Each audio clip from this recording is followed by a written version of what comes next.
Mr. President and Mr. Speaker, and members of the United States Congress, and distinguished guests, fellow Americans, thank you very much for that warm welcome. We gather tonight, witness to events in the Persian Gulf as significant as they are tragic. In the early morning hours of August 2nd, following negotiations and promises by Iraq's dictator, Saddam Hussein, not to use force, a powerful Iraqi army invaded its trusting and much weaker neighbor, Kuwait. Within 3 days, 120,000 Iraqi troops with 850 tanks had poured into Kuwait and moved south to threaten Saudi Arabia. It was then that I decided to act to check that aggression. At this moment, our brave servicemen and women stand watch in that distant desert and on distant seas, side by side with the forces of more than 20 other nations.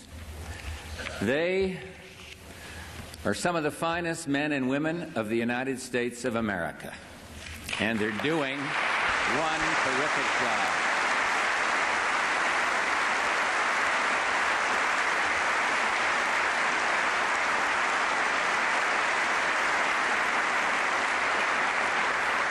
These valiant Americans were ready at a moment's notice to leave their spouses and their children to serve on the front line halfway around the world. And they remind us who keeps America strong? They do. And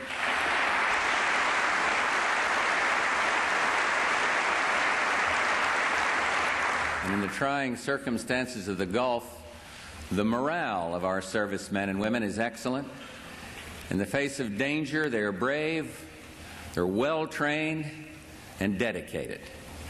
A soldier, Private First Class Wade Merritt of Knoxville, Tennessee, now stationed in Saudi Arabia, wrote his parents of his worries, his love of family, and his hope for peace. But Wade also wrote, "I am proud of my country and its firm stance against inhumane aggression. I am proud of my Army and its men.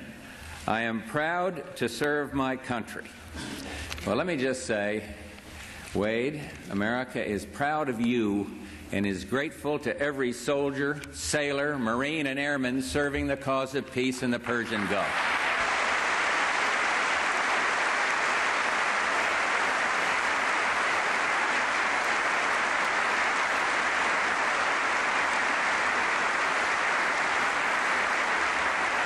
I also want to thank the chairman of the Joint Chiefs of Staff, General Powell, the chiefs here tonight, our commander in the Persian Gulf, General Schwarzkopf, and the men and women of the Department of Defense. What a magnificent job you all are doing, and thank you very, very much from a grateful country.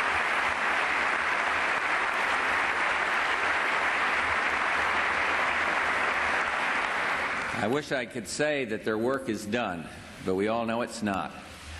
So if there ever was a time to put country before self and patriotism before party, the time is now. And let me thank all Americans, especially those here in this chamber tonight, for your support for our armed forces and for their mission. That support will be even more important in the days to come. So tonight, I want to talk to you about what's at stake, what we must do together to defend civilized values around the world and maintain our economic strength at home. Our objectives in the Persian Gulf are clear, our goals defined and familiar. Iraq must withdraw from Kuwait completely, immediately, and without condition.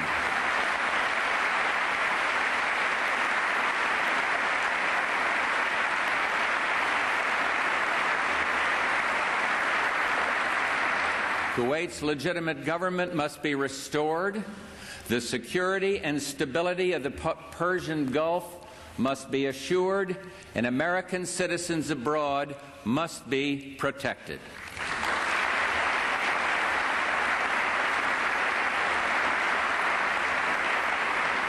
These goals are not ours alone. They've been endorsed by the United Nations Security Council 5 times in as many weeks. Most countries share our concern for principle, and many have a stake in the stability of the Persian Gulf. This is not, as Saddam Hussein would have it, the United States against Iraq. It is Iraq against the world. And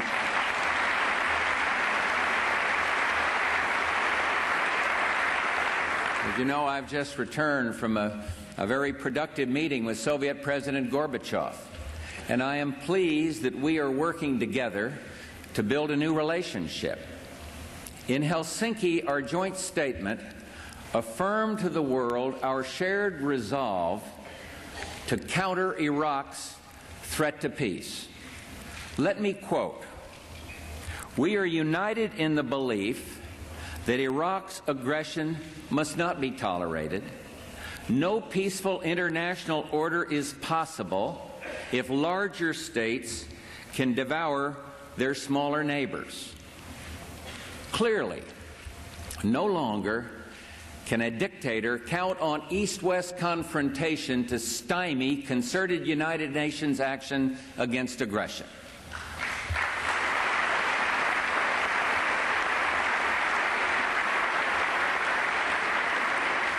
A new partnership of nations has begun, and we stand today at a unique and extraordinary moment. The crisis in the Persian Gulf, as grave as it is, also offers a rare opportunity to move toward an historic period of cooperation.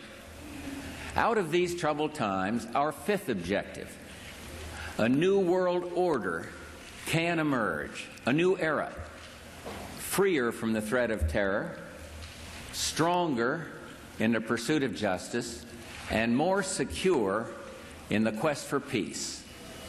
An era in which the nations of the world, East and West, North and South, can prosper and live in harmony.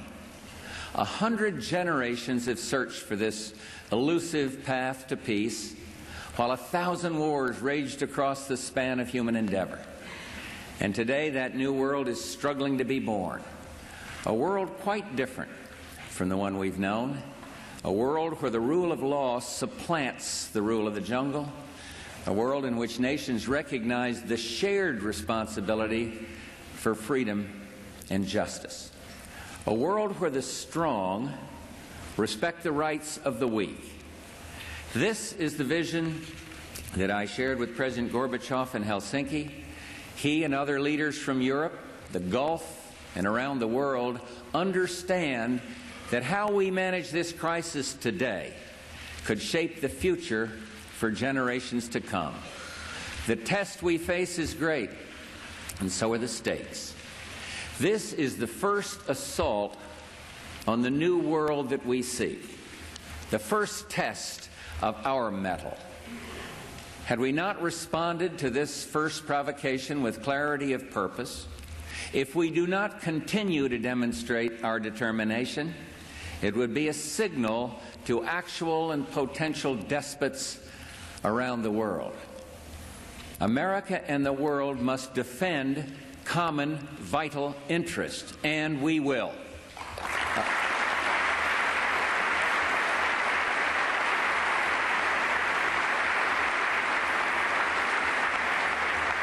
America and the world must support the rule of law, and we will.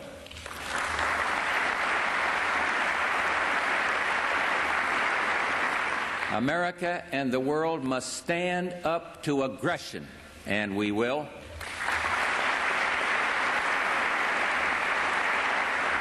And one thing more, in the pursuit of these goals, America will not be intimidated.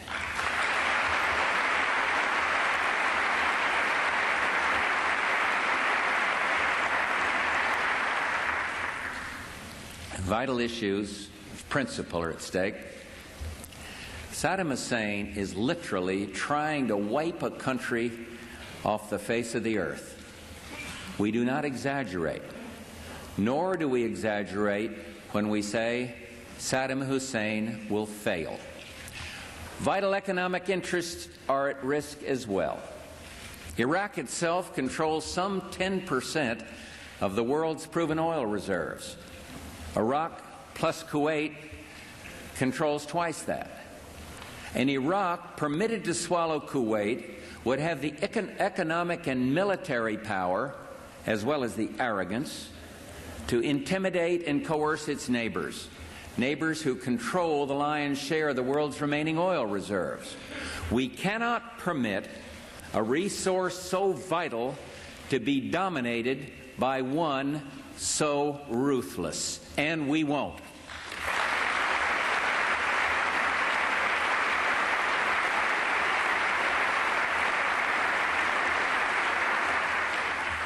Recent events have surely proven that there is no substitute for American leadership.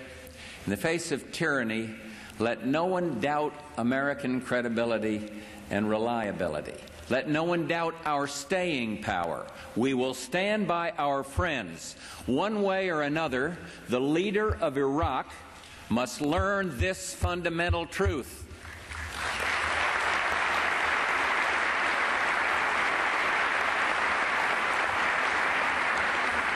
From the outset, acting hand in hand with others, we've sought to fashion the broadest possible international response to Iraq's aggression. The level of world cooperation and condemnation of Iraq is unprecedented. Armed forces from countries spanning 4 continents are there at the request of King Fahd of Saudi Arabia to deter and, if need be, to defend against attack. Muslims and non-Muslims, Arabs and non-Arabs, soldiers from many nations stand shoulder to shoulder, resolute against Saddam Hussein's ambitions. And we can now point to 5 United Nations Security Council resolutions that condemn Iraq's aggression.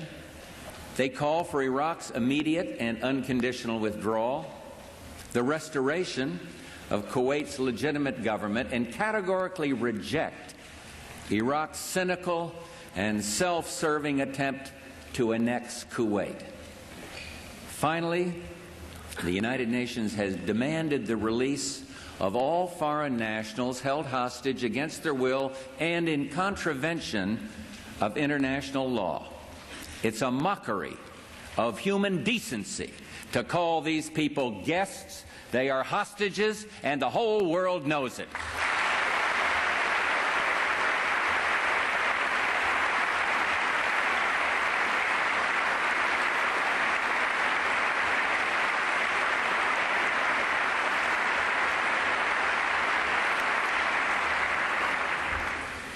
Prime Minister Margaret Thatcher, our dependable ally, said it all.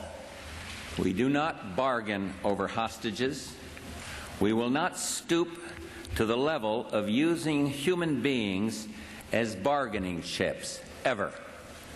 Of course, our hearts go out to the hostages and to their families, but our policy cannot change, and it will not change. America and the world will not be blackmailed by this ruthless policy.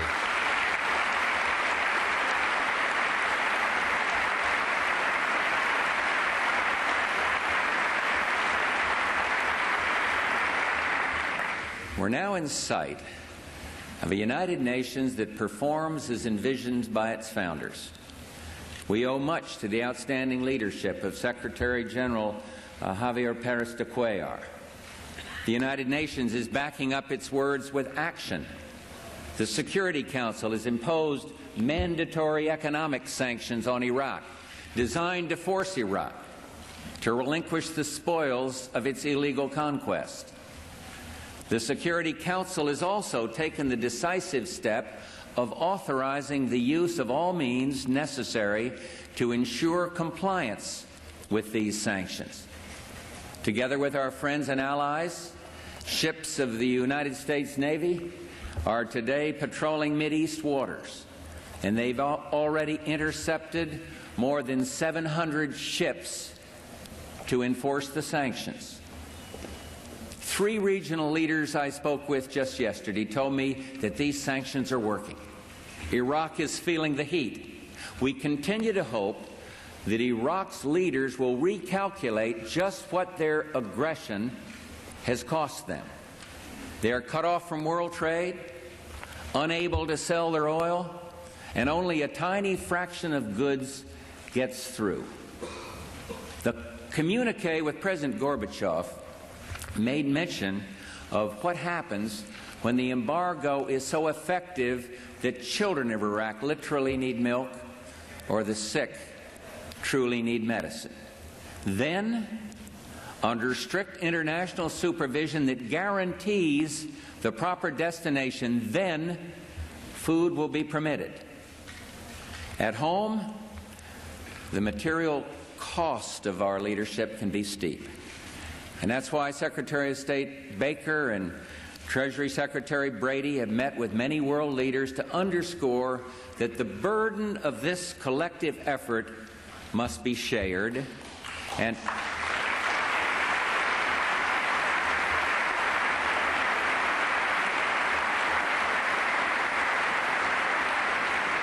we are prepared to do our share and more to help carry the load. We insist that others do their share as well.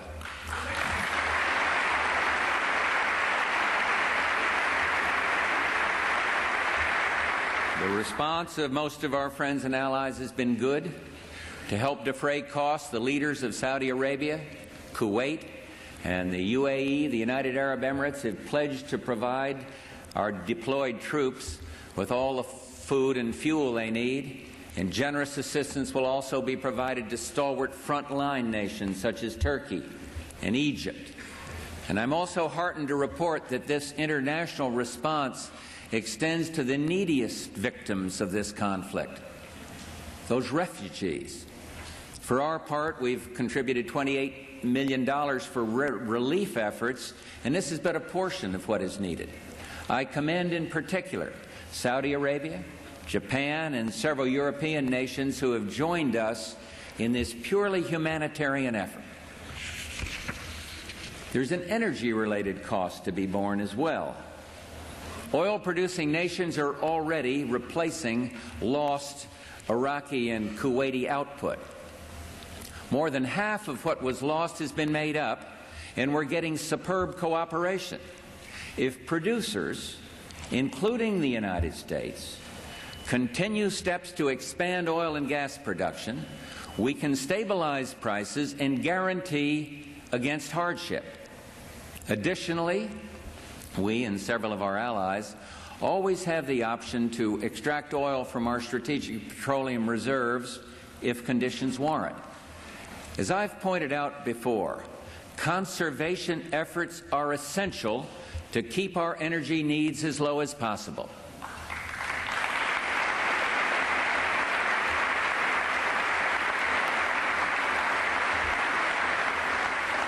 And we must then take advantage of our energy sources across the board: coal, natural gas, hydro, and nuclear.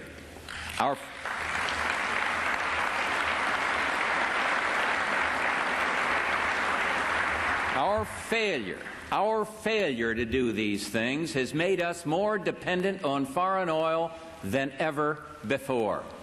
And finally, let no one even contemplate profiteering from this crisis. We will not have it.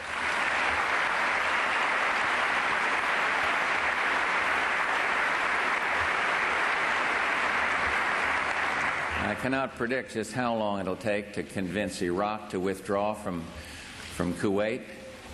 Sanctions will take time to have their full intended effect. We will continue to review all options with our allies, but let it be clear, we will not let this aggression stand. Our interest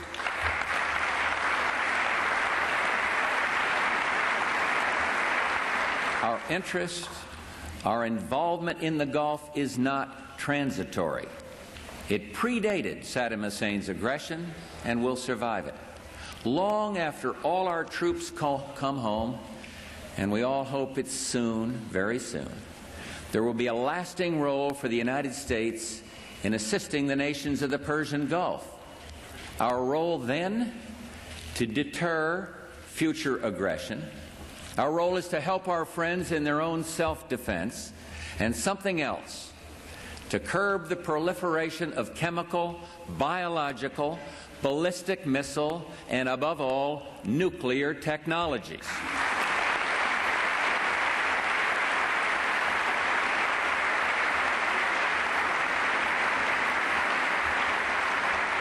And let me also make clear that the United States has no quarrel with the Iraqi people. Our quarrel is with Iraq's dictator and with his aggression. Iraq will not be permitted to annex Kuwait. And that's not a threat, it's not a boast, that's just the way it's going to be.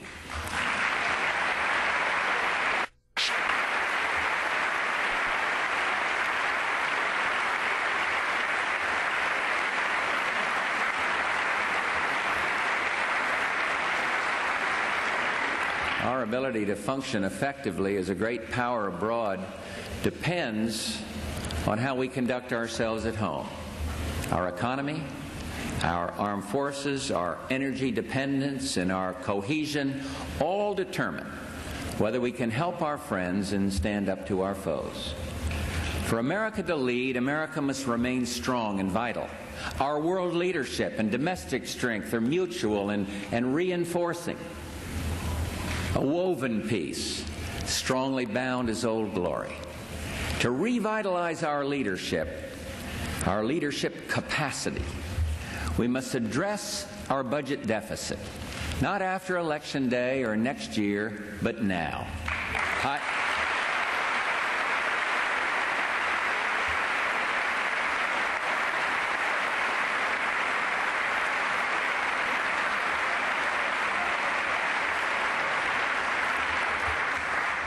Higher oil prices slow our growth, and higher defense costs would only make our fiscal deficit problem worse.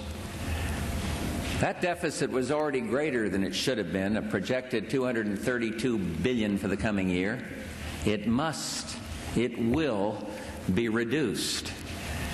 To my friends in Congress, together we must act this very month, before the next fiscal year begins on October 1st, to get America's economic house in order. The Gulf situation helps us realize we are more economically vulnerable than we ever should be. Americans must never again enter any crisis, economic or military, with an excessive dependence on foreign oil and an excessive burden of federal debt.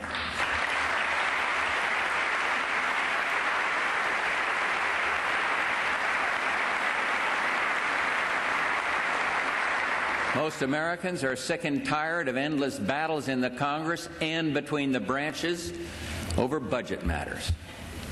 It is high time we pulled together and get the job done right. And it's up to us to straighten this out. And the job has four basic parts. First, the Congress should this month, within a budget agreement, enact growth-oriented tax measures to help avoid recession in the short term and to increase savings, investment, productivity, and competitiveness for the longer term.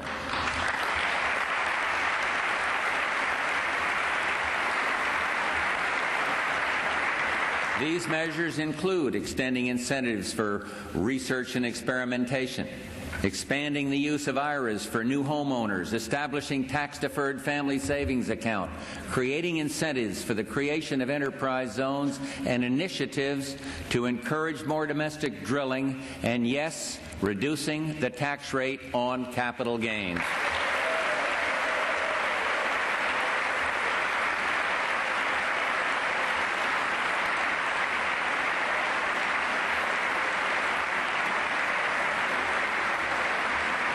Second, the Congress should this month enact a prudent multi-year defense program, one that reflects not only the improvement in East-West relations, but our broader responsibilities to deal with the continuing risks of outlaw action and regional conflict, even with our obligations in the Gulf.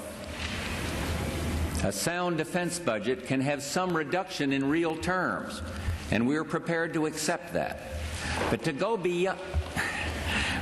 beyond such levels, where cutting defense would threaten our vital margin of safety, is something I will never accept.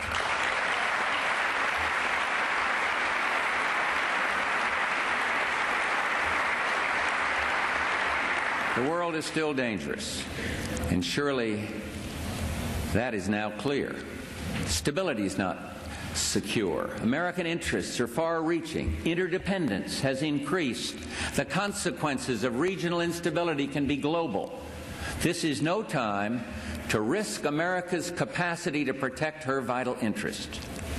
And third, the Congress should this month enact measures to increase domestic energy production and energy conservation in order to reduce dependence on foreign oil.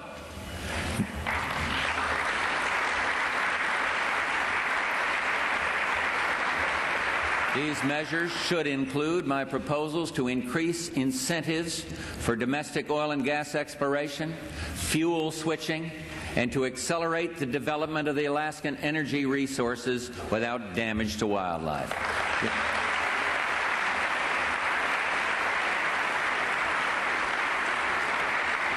As you know, when the oil embargo was imposed in the early 1970s, the United States imported almost 6 million barrels of oil a day. This year, before the Iraqi invasion, U.S. imports had risen to nearly 8 million barrels per day, and we'd moved in the wrong direction. And now we must act to correct that trend. And fourth, the Congress should this month enact a 5-year program to reduce the projected debt and deficits by $500 billion. That's by $500 billion. And if, with the Congress, we can develop a satisfactory program by the end of the month, we can avoid the acts of sequester, deep, across-the-board cuts that would threaten our military capacity and risk substantial domestic disruption.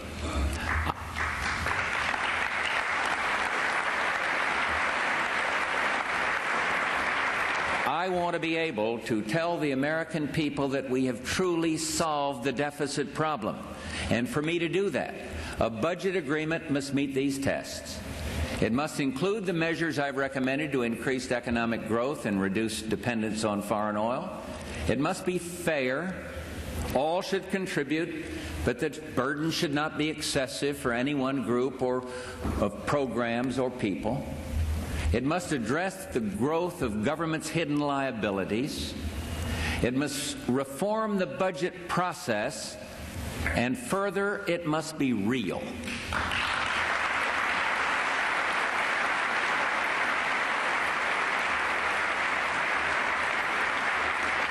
I urge Congress to provide a comprehensive 5-year deficit reduction program to me as a complete legislative package with measures to assure that it can be fully enforced.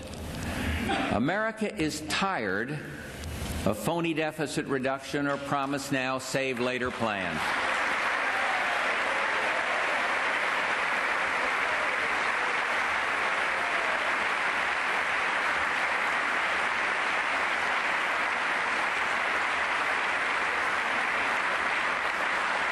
It is time for a program that is credible and real. And finally, to the extent that the deficit reduction program includes new revenue measures, it must avoid any measure that would threaten economic growth or turn us back towards the days of punishing income tax rates. And that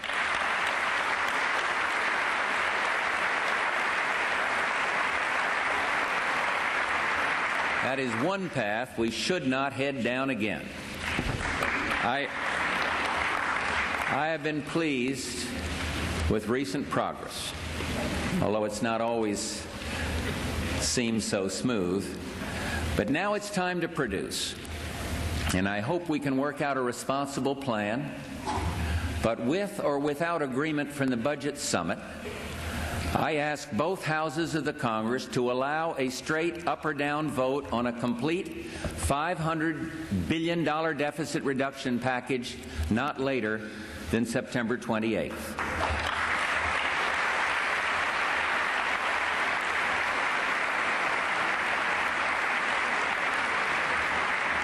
And if the Congress cannot get me a budget, then Americans will have to face a tough mandated sequester.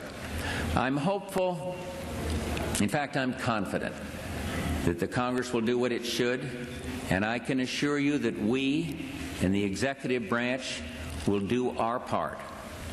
In the final analysis, our ability to meet our responsibilities abroad depends upon political will and consensus at home. It's never easy in democracies, where we govern only with the consent of the governed.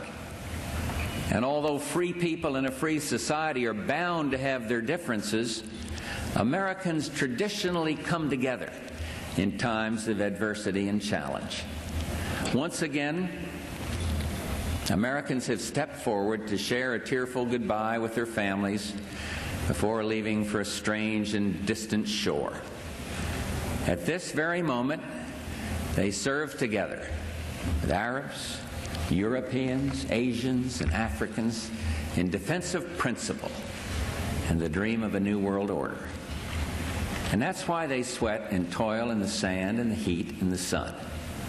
And if they can come together under such adversity, if old adversaries like the Soviet Union and the United States can work in common cause, then surely we, who were so fortunate to be in this great chamber, Democrats, Republicans, liberals, conservatives, can come together to fulfill our responsibilities here. Thank you, good night, and God bless the United States of America.